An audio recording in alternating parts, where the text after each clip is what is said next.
They're also going to be emailed out today after the event. We're going to be doing a Q&A after we hear from our speakers.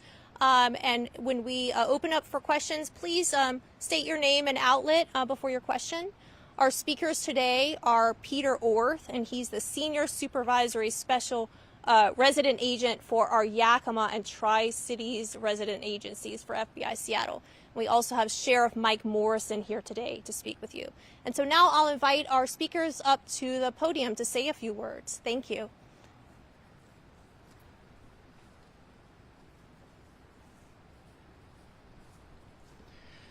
Good afternoon, everyone. My name's Peter Orth. I'm the Supervisory Senior Resident Agent for the FBI offices in Yakima and Tri-Cities. Thank you for joining us. The media is very important and plays a very important role in the ability of law enforcement to push information out to our communities. So thank you for helping us spread the word. At this time, the FBI is conducting a grid search operation today and tomorrow near the Rock Island campground. But I want to be clear that currently we have no evidence that Travis Decker is alive or dead. But we are conducting a grid search operation over the next 2 days. It's currently taking place right now.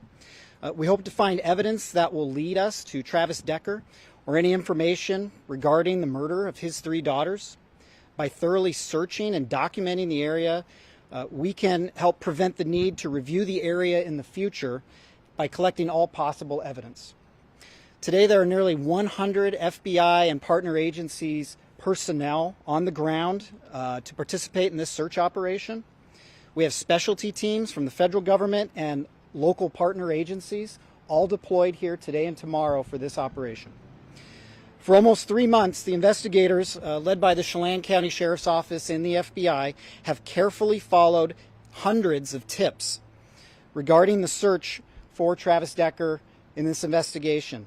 It's taken us over rough terrain, difficult areas, multiple states, remote locations that are inaccessible.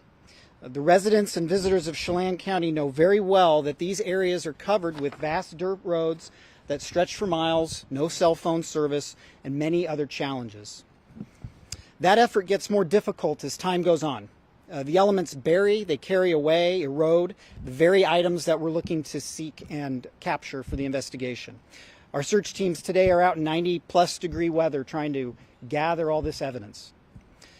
FBI Seattle wants to assure the communities in Leavenworth and Wenatchee, as well as Chelan County and Washington State, that this case is a priority for the FBI. That is why we're here today. This is a beautiful area in which a heinous crime occurred. We are here to seek justice for Peyton, Evelyn, and Olivia. We are here to find answers for their family, friends, and the community. And we are here to hopefully provide some measure of closure to their loved ones in this senseless tragedy. We want to thank all the hikers, campers, and the community for their patience as we had to close down a very popular area for recreation. I would ask people that were inconvenienced by this to consider themselves indirect contributors to the search operation. To the community, if you find any information that you think is helpful to this investigation, we're directing you to the U.S. Marshals tip line. Please report any information you feel is appropriate for the investigators to the U.S. Marshals. And Sheriff Morrison has some comments.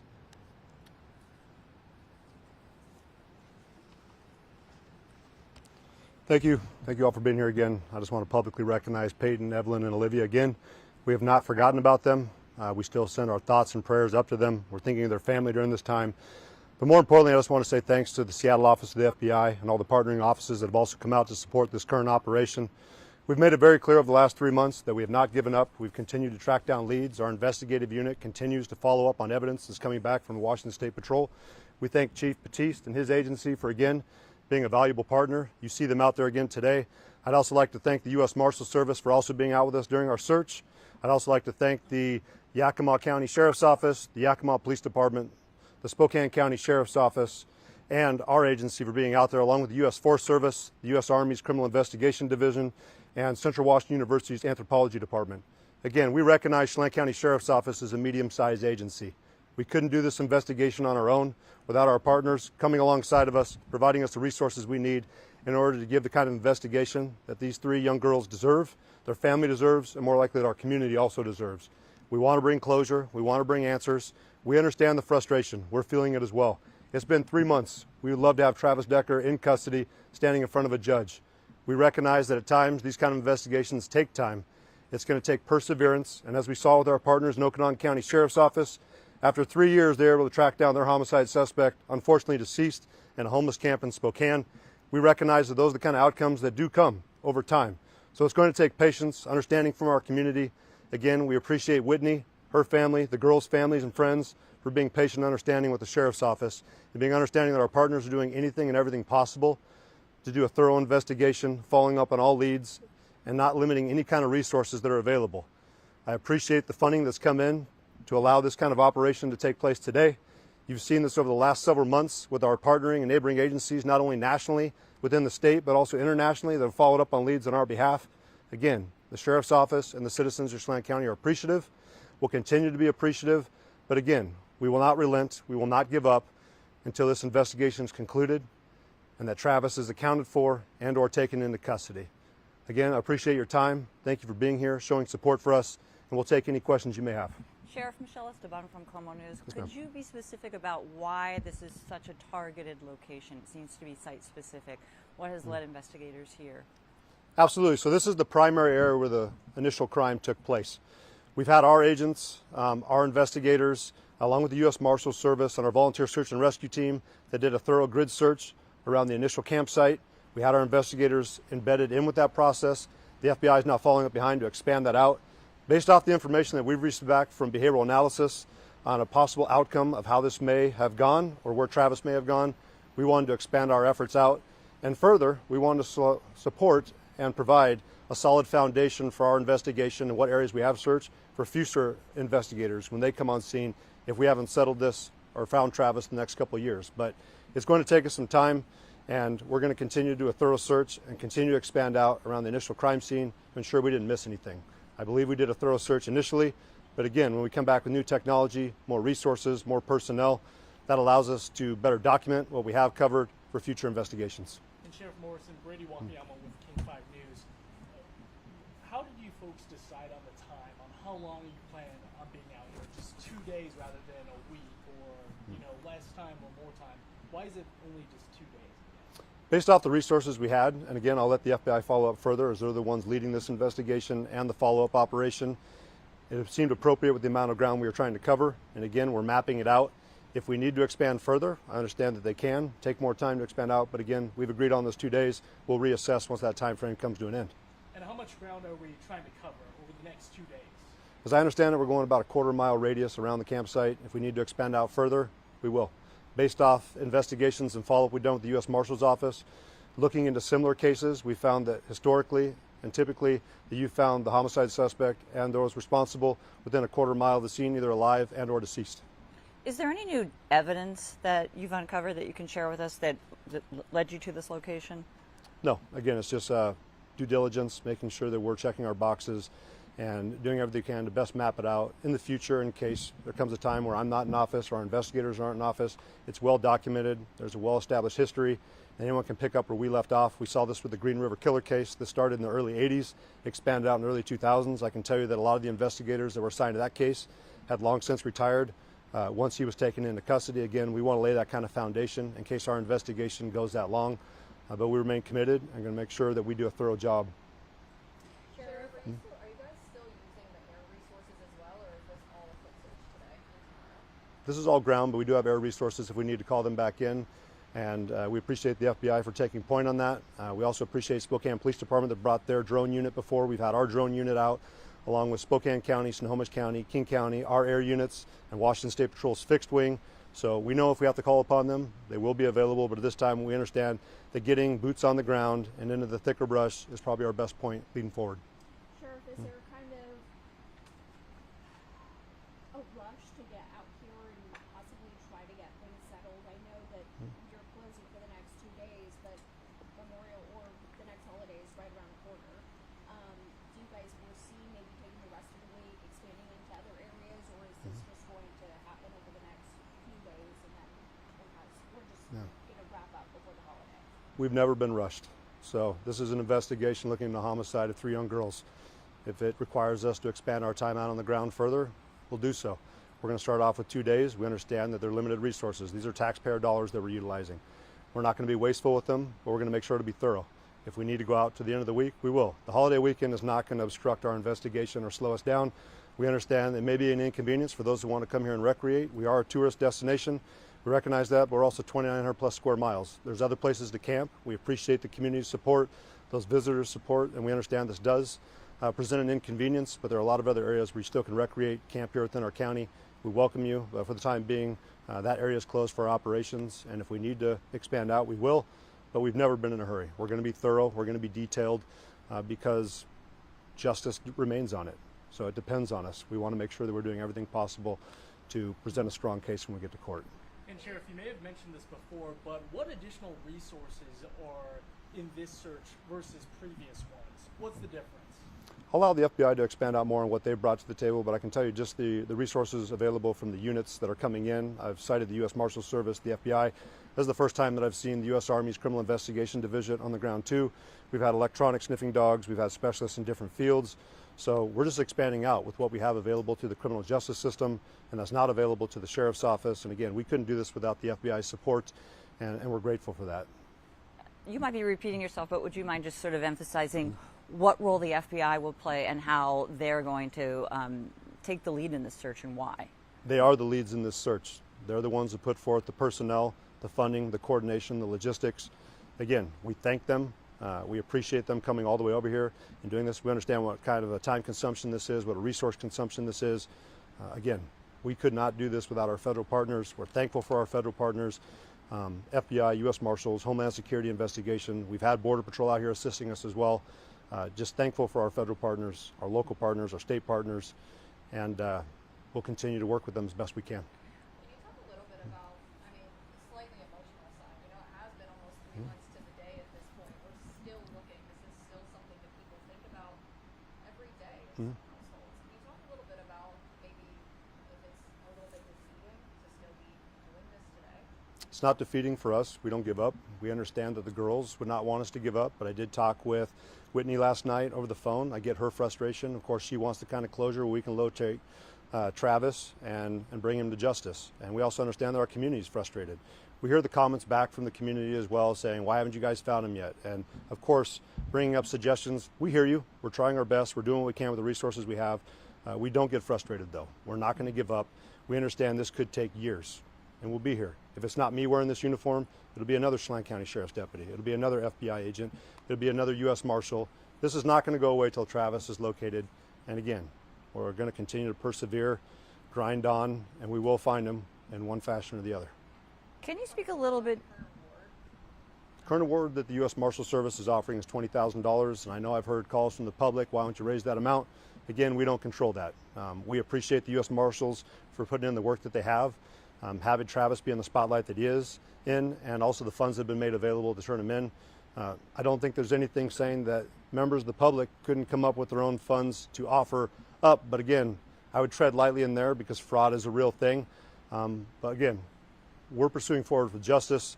We hope that individuals do take the award as a serious offer, and we'll continue to work with the Marshal Service. If we're able to get additional funding, we're grateful for that as well.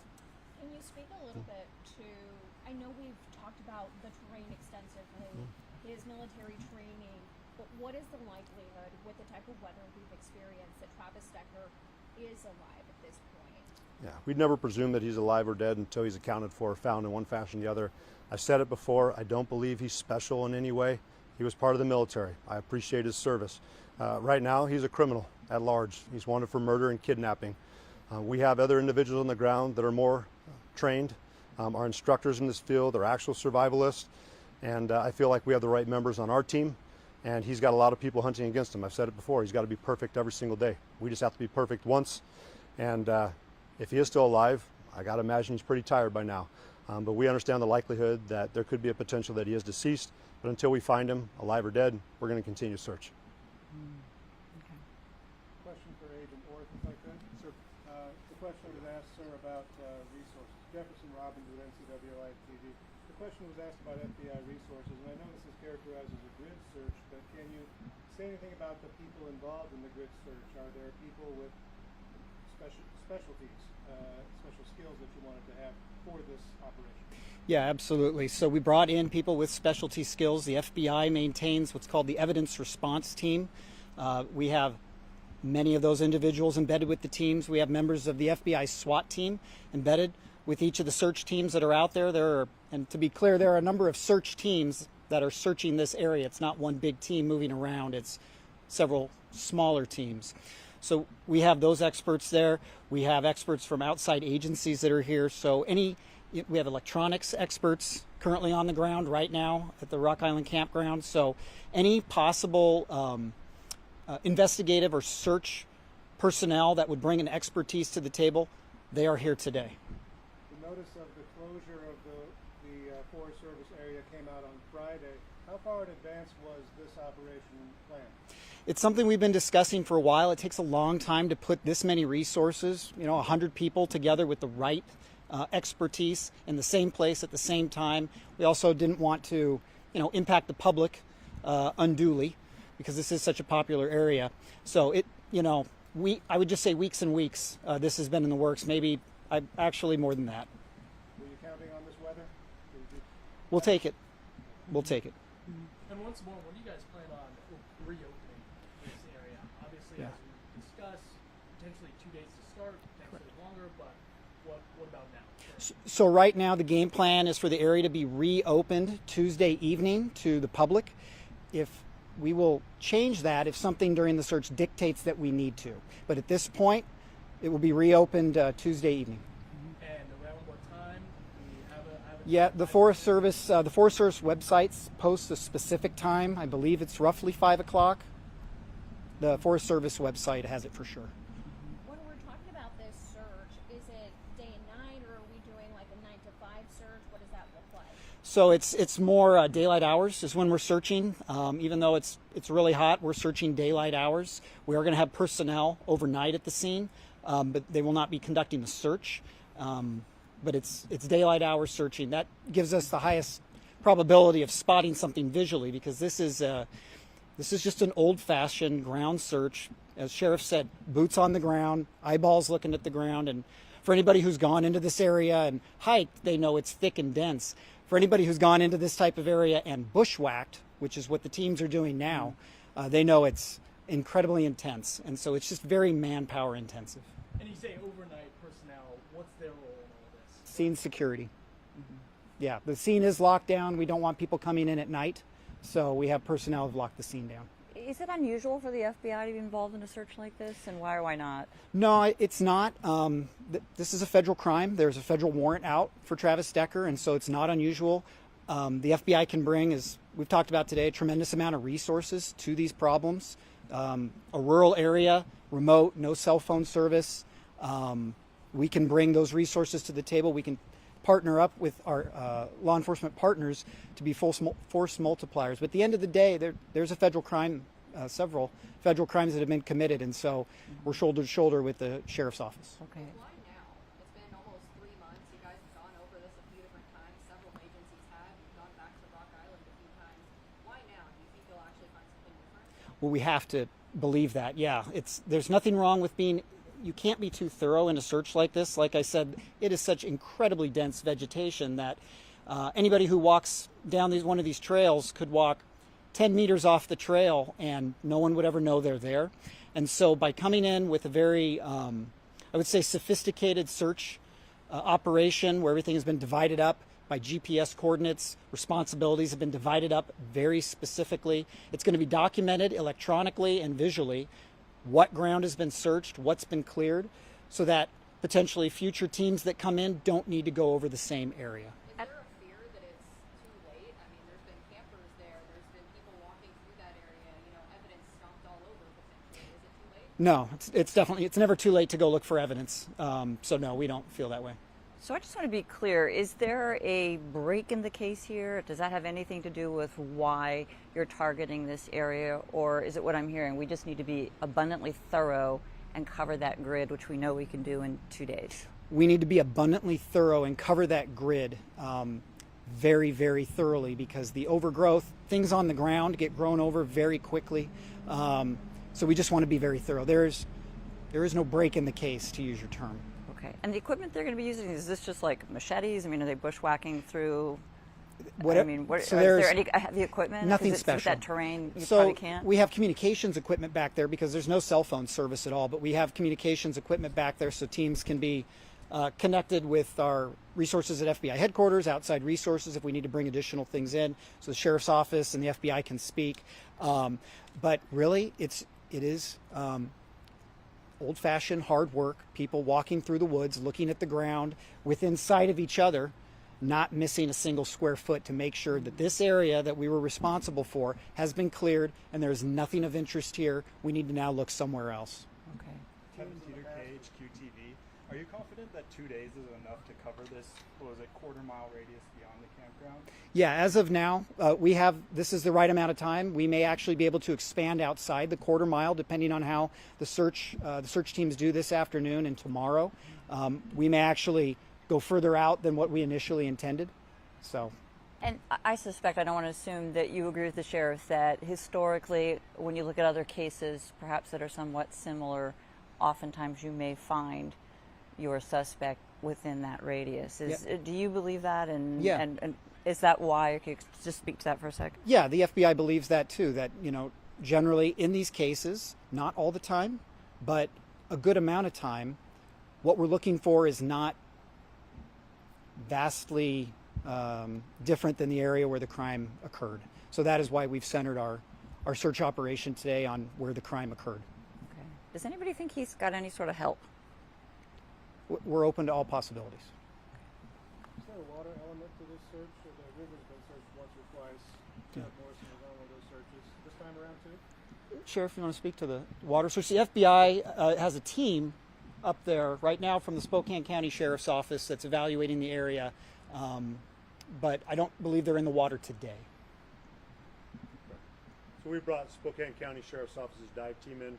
There were certain areas that our Swiftwater team could not access just because if you're diving underneath log jams, that was an area that we didn't have the equipment for. So Spokane County, thanks to Sheriff Knowles, has offered up their dive team to come in, search areas that we weren't able to get to.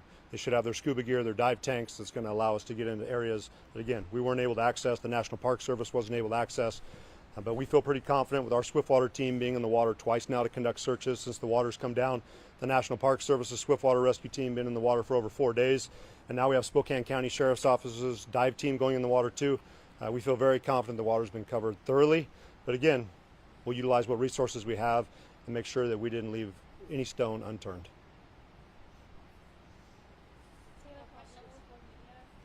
Beyond the grid search, do you guys have any other specific areas that you're keeping an eye on that are identified? So for today, the operation is the grid search centering at the Rock Island campground. There are lots of areas that are interesting around here, of course, that a man can travel to on his 2 feet. But today we're just focused on the Rock Island campground area. I have a question. Sir. Scott Hobson with Fox 13. When you're, maybe not this case necessarily, but in your past experience, what kind of clues might you be looking for? Like maybe perps lose ball caps or shoes or something? Yeah. We're looking for anything interesting that is in the wilderness that would be left there by a person, specifically a man trying to evade law enforcement. So we're looking for anything. Have there been any recent sightings?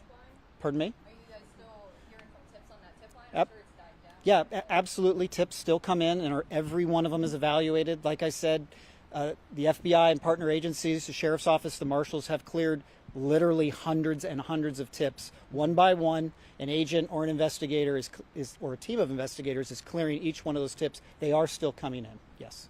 Have there been any sightings recently in this area that we might not know of? Not from the FBI's perspective. I don't know, Sheriff, if you followed up anything recently. So we've had reported sightings. We've had our partnering agencies, and of course our agency also tracked down. They have not turned out to be Travis, but again, we appreciate the community remaining vigilant, reporting it to us, and again, we're not going to overlook any investigation or tip that comes in. So we get it. Just our most recent sighting that we documented over there in Idaho. Clearly, That did not turn out the way we wanted to, but we appreciated the public again being aware of what was going on. Most recently here I was talking with the sheriff with King County. It sounded like one of their council members had also viewed someone potentially when they were out hiking the Pacific Crest Trail. King County Sheriff's Office went out and did a follow-up on that. We appreciate it. We know they're spending around 12 hours more, from what I understand, doing a search, following up on that information, but again, it didn't pan out. But we continue to get it. Even today as I was going through my mailbox, we had a couple more potential sightings that came in. We'll forward it back over to our partners, the U.S. Marshals Service and our investigators. But we do have things that we're following up on, and again, we appreciate the public for helping us out. Sheriff, would you mind just reminding me, has there ever been a sighting of him right in that Rock Creek campground, Rock Island campground, after the bodies were recovered? There was one potential sighting that we had with our search crew when they were up in the enchantments area in the helicopter. We did track that down, but I'd also point out when Kittitas County, thanks to Sheriff Myers and his staff for following up and helping us out, they had an individual that was a potential sighting that took off running from them. They did catch up, and unfortunately we just found out it was an individual who didn't like law enforcement. I don't think it's the first time we probably experienced that in our careers, but we get those kind of incidents as well. Okay, thank you. Yep.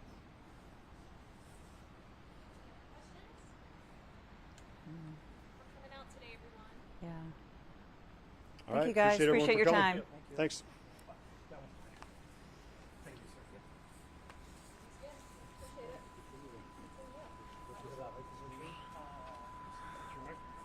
So I thought we were going to